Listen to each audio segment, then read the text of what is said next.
నమస్కారం ఘంటారావానికి స్వాగతం. ముందుగా ప్రధానాంశాలు. పద్మశ్రీ పురస్కారాలు ప్రకటించిన కేంద్రం. మామిడి రామారెడ్డి సహా 45 మందికి దక్కిన గౌరవం.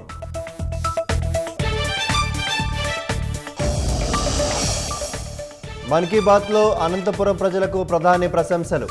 నీటి ఎద్దడి సమస్యను అధిగమించారంటూ మోదీ కితాబ్.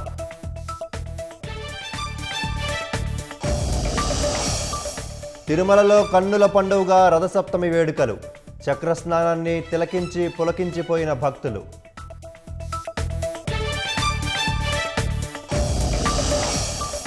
వైసీపీ పాలనంతా దోపిడీలేనన్న మంత్రి కొల్లు. కన్ను పడిన భూమిని కబ్జా చేసిన ఘనత జగందని ఆగ్రహం.